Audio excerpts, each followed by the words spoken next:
Welcome to Empowered to Grow, the podcast. I am your host, Hanan Basha, the business doctor.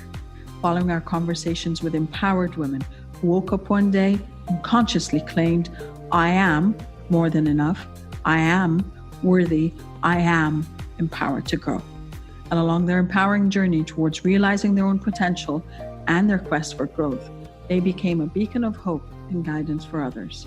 May you also find your inner power to grow. Hello again, everyone, and welcome to the Unchartered discussions of Empowered to Grow podcast. This is your host, Hanan Basha, and I'm still with the very empowering and very exciting midlife alchemist, Dr. Lisa Petty. Hi, Lisa. Hi, so great to be back and continue this conversation. Thank you. So we were talking in between, and when you said your journey of transformation yourself and transformation of service, I would say, from being a holistic nutritionist into studying, delving deeper into everything else that goes through the women specifically from the perimenopausal phase and into the menopause. I want to address a bit more about perimenopause. Again, I don't think we speak about this enough.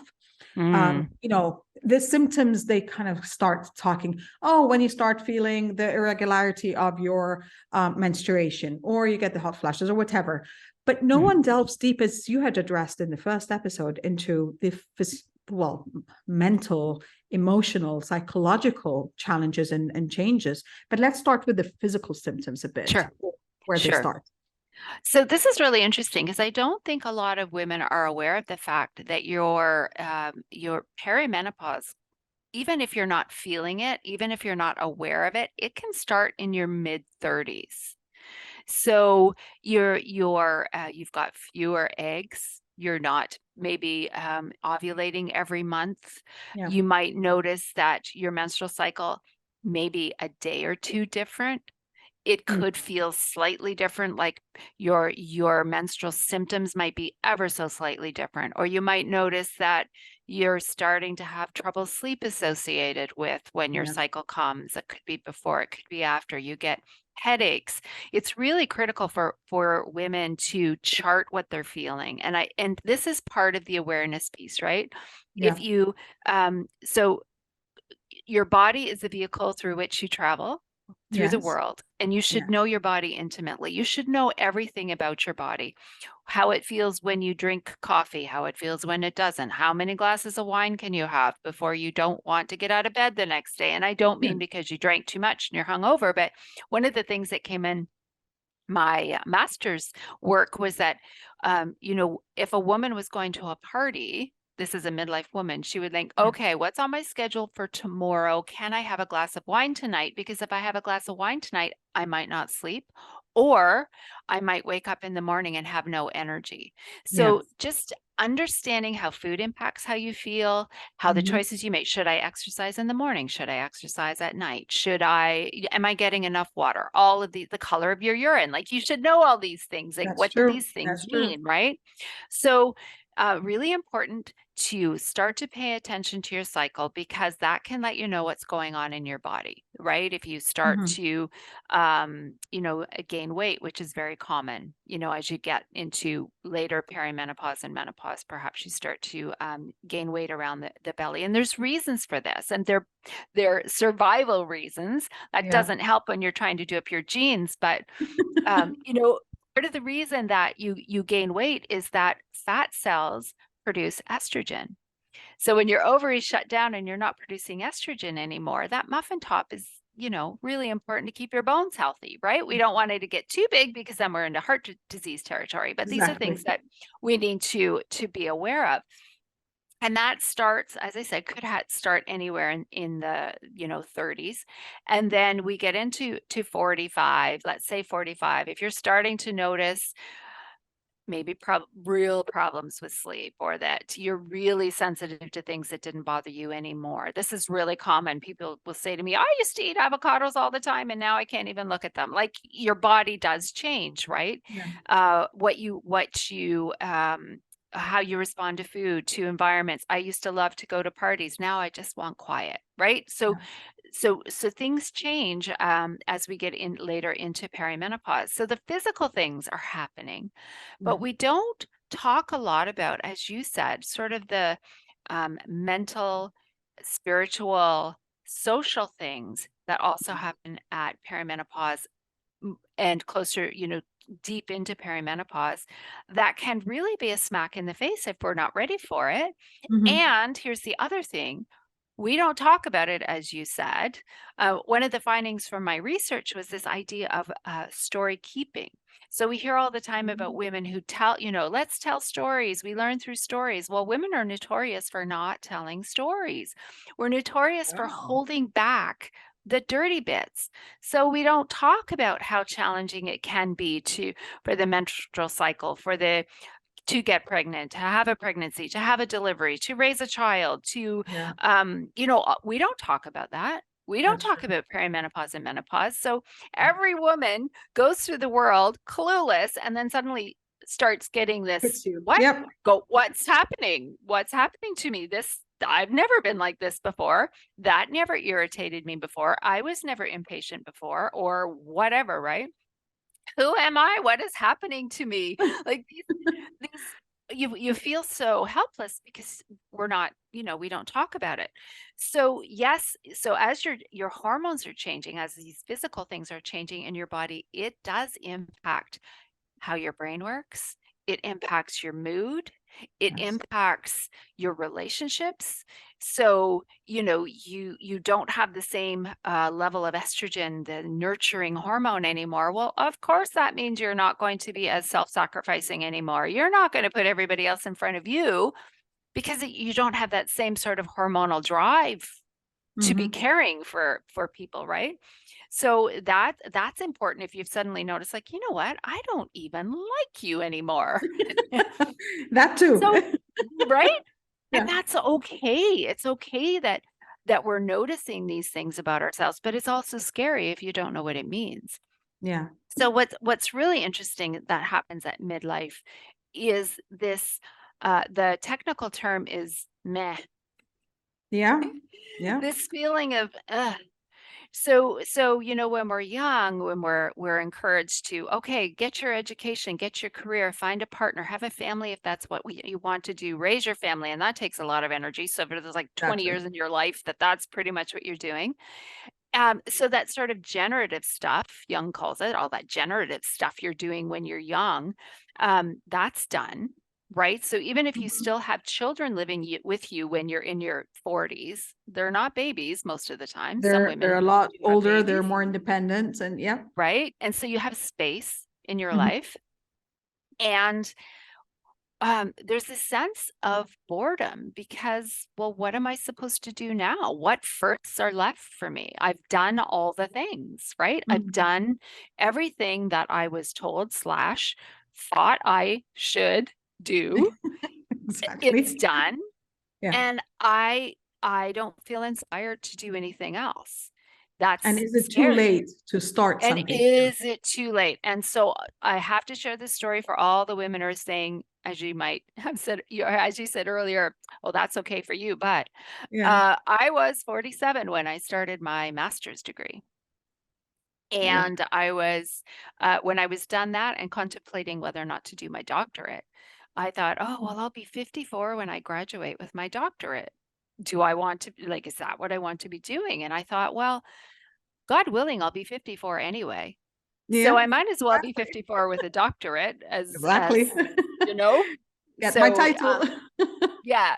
So I will not on principle accept that I'm too old argument from anybody. Thank you. So,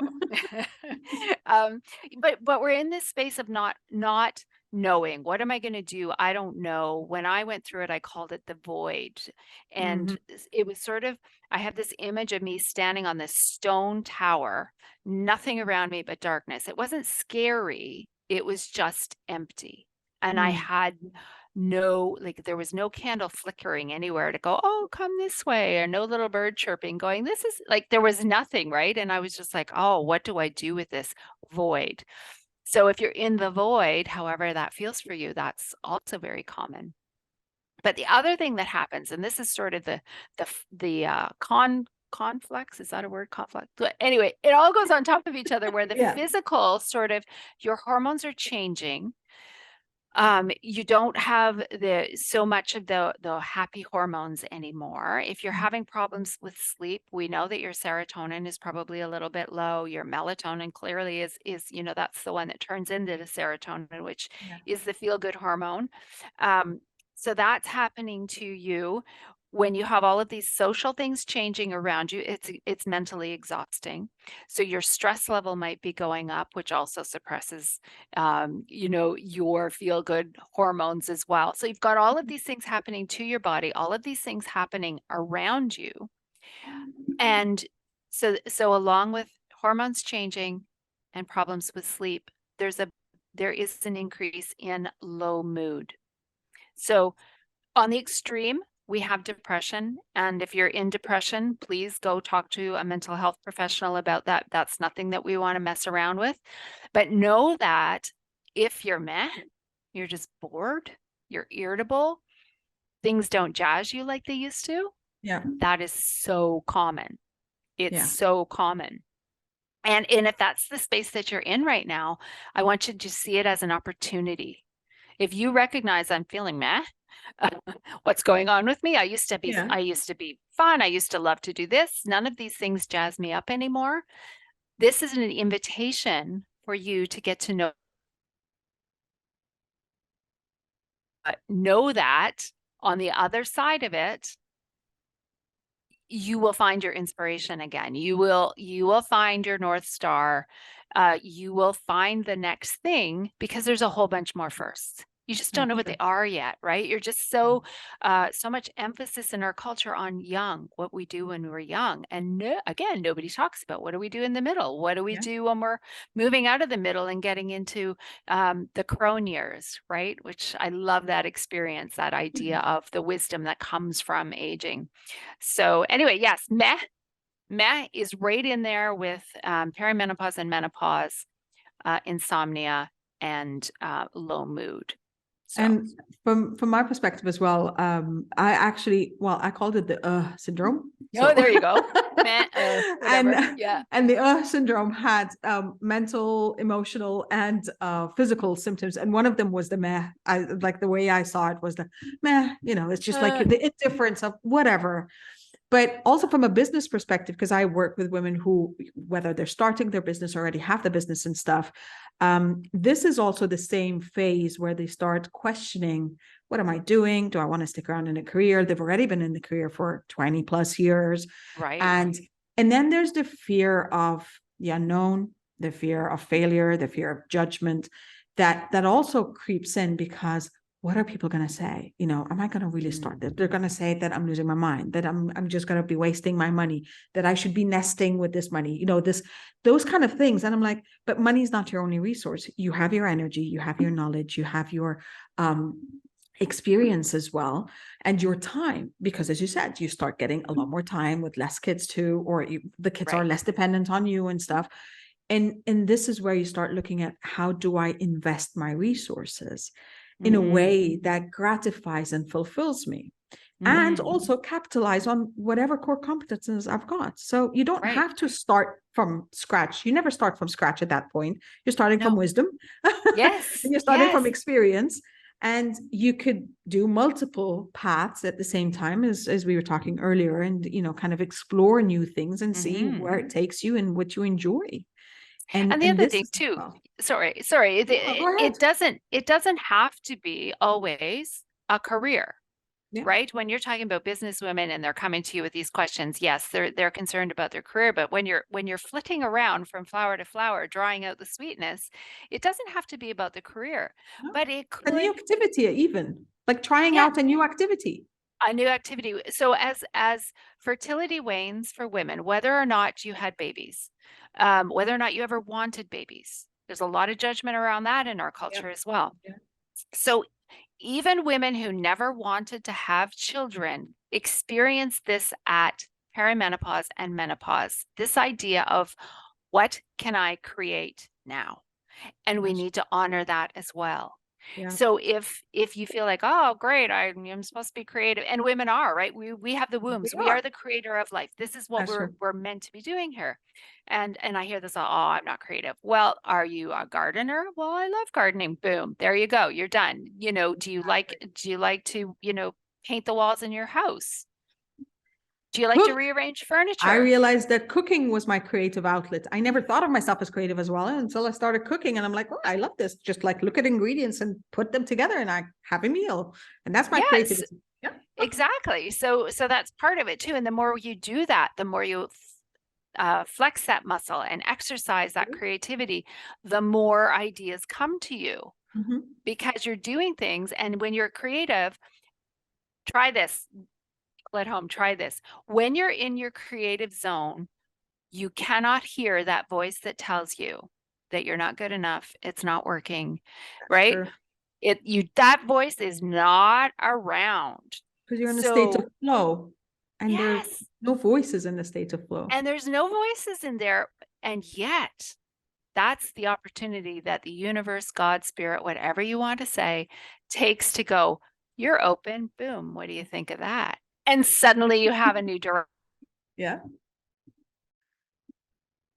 or whatever it is, right? That flow state allows you to be open to what's next. I love that. I love that. Yeah. And going back, actually, I want to touch on the point that you've made that women don't share stories of the Yes. messy middle. Let's call it the messy Mm-hmm. middle.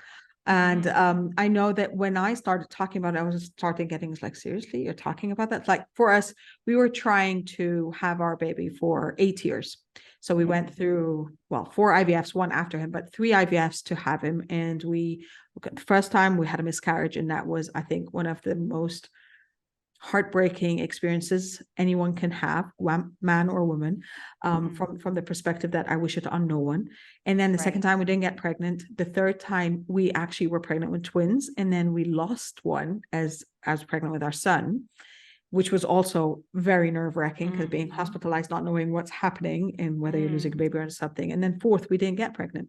And when I started talking a lot more about this, more women started opening up. It's like, yeah, the miscarriage stories, or, the difficulty in conceiving, or how many and the how many trials they were trying and whether they did get pregnant at the end or not. And, we were blessed and grateful that we did have our son. So our son just actually turned 12 3 days ago.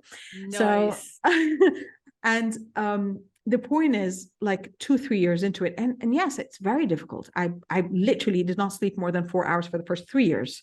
I was in the ER every 10 days because he had asthma, and he had to be on an nebulizer. Right.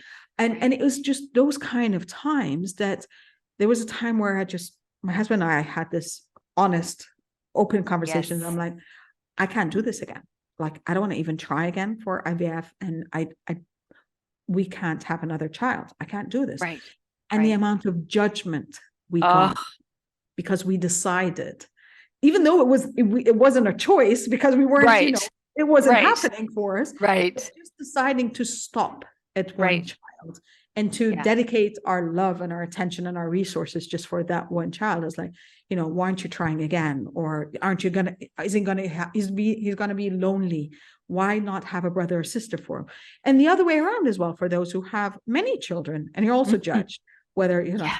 why didn't you stop? Or, how are you going to be able to afford this? And where'd you get the energy? And I'm like, seriously. And as you said, those who decide not to have children are also being judged. And all of these, I think, well, we need to share more of these stories because that empowers others to say, I've got a choice.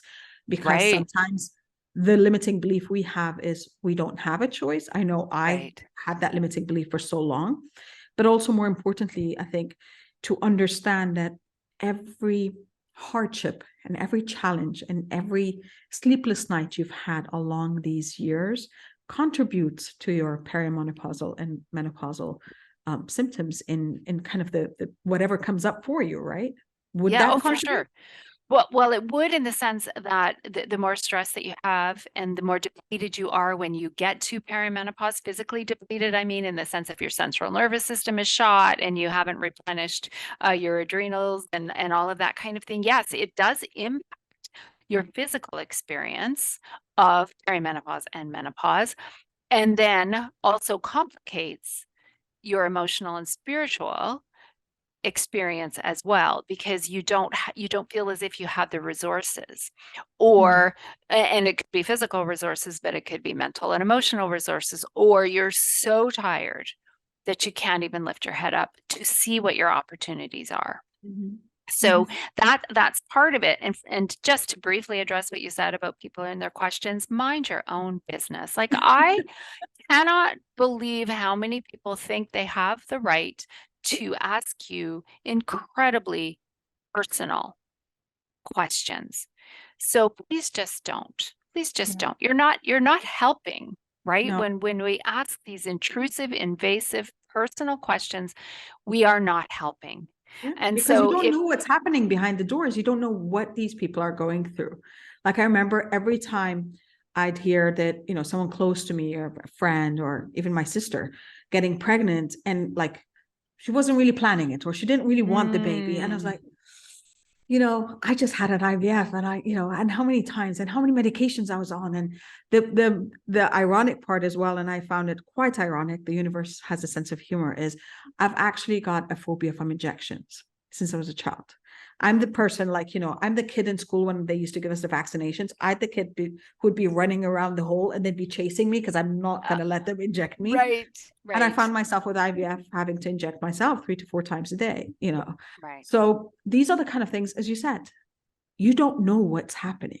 You don't know how much they want it. You don't know how much they don't want it. You don't know the repercussions of that, whatever the decision is. I'm not just talking about children over here, but any decision in our life. Well, here's the other thing. I think the reason that people ask these impertinent personal questions is because it's a distraction, and they don't have to look at themselves and where they aren't perhaps measuring up to their own expectations of themselves, right? And so they deflect and they distract and they judge other people. And I just don't have time or space in my life for that kind of approach, you know. And there's too much of it. I don't want to go down that path, but there's too much of it in the world, this anonymous judgment that people feel the right that they can throw out on social media and that kind of thing. And here we go. Social media research shows that within 30 seconds of being engaged in social media, your mood starts to drop. So if you are going through the meh and the and the low avoid mood, social media. stay away, get off the computer. And not just social media, not just your friends, you know, posting, and, you know, people, the influencers making you feel badly about what you have and don't have in your life, but the news is horrible. Yes. And we have too much information coming at us 24/7, and most of the time we can't do anything about it. You know, it's really sad if there's a car crash in India and 12 people were killed, but unless you have family in India, like, it doesn't influence your experience, and yet now you have this sad information in your life. So be really really protect what you allow in. And your diet isn't just what you eat, right? It's also what you allow Yes, yourself to see and hear and exactly. expose yourself to. So be very, just, you know, be very protective of the diet Yes. that you Yes. have in your life. And I love that you brought that up as well about social media, because one of the things that, you know, I think it was one of the tips or tricks I got, and that really, really helped me, was the fact that you, even if they're family or friends that are really close and they just irritate you and they trigger you every time they're on your timeline, you can unfollow or you can mute or you can do something that is just like, you know, that doesn't get the wrong message, but just understanding that, as you said, you need to protect your own peace and harmony. And definitely don't follow the influencers and the outlets and all of this that just keep triggering you. So that, for me, my feed mostly, of course, I get the things that seep through, and I was like, okay, cancel this, please hide this and stuff. My feed is one that should empower me, and that's the way I like to architecture it in that way, you know, kind of just be the architect of it, because it's a tool. I can't not be on social media. But if I'm going to be there, then I want to be, again, on my own terms as much as I can, without, of course, the algorithm throwing things my way that just kind of was like, oh no, and I didn't want to do that. Right, And right. definitely not start the day with it. And that is definitely something that was really important. I believe it was Or end the day. Yeah, exactly. Or end the day. Right? Because that, if you have trouble with sleeping, the last thing you should do is be scrolling on your phone or on your laptop in bed.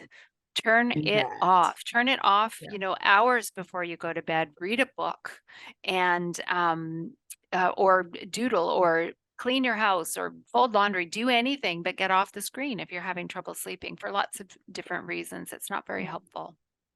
I love that.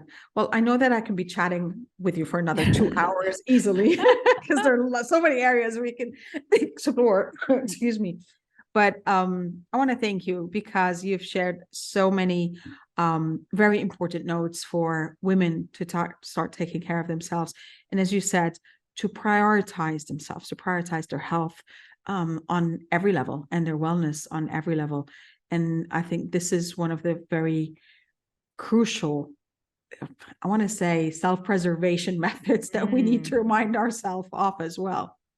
Yes, and there's one thing that I feel inspired to say, and this again was findings from my research, and it feels appropriate here, that a lot of the women that I've spoken to in coaching and in my research said to me that they were able to start taking care of themselves when someone outside of themselves gave them permission.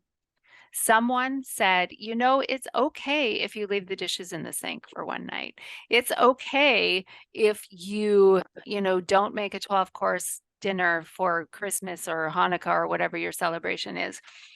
And getting that permission from somebody else was like a weight off. So for anyone who needs permission, I would like to offer permission to you to make choices that support your well-being. So whatever that means for you, take that permission slip and fill in the blank and make it whatever you need, but you do have permission to do what makes you feel good and supports your well-being.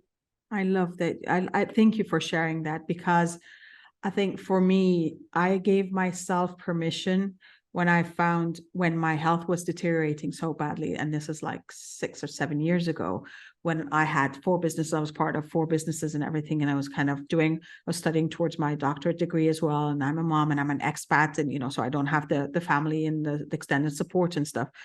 And I found myself, my body was collapsing. My head was down the toilet most days, throwing up blood. And I was like realizing something's got to give. I flew back home to Egypt and went to see a doctor and did the endoscopy and everything. And I was waking up with the expectation of you've got cancer. Just I was waiting for the prognosis, and all of that was in my mind, like, how am I going to get through it? How am I going to take care of my son? Because he was a toddler then and all of this. And thankfully I didn't, but I had the most severe inflammation of the gut ever. And my body was collapsing and I couldn't stand up straight. And this is where I stopped and said, something's got to give, and it's not going to be my health and it's not going to be my well-being. And I'm going to start prioritizing myself. And that was such a huge shift for me because I had never given myself permission before. I always was striving for perfection and to be always everything for everyone. And as you said, I think we started this in the first episode saying that women deprioritize themselves on their own list just because they need to take care of everyone and everything else. And so thank you for bringing that up as a reminder that we need to prioritize ourselves before it's our health and our wellness and our happiness that are at stake. And we don't have a choice but to do that to survive.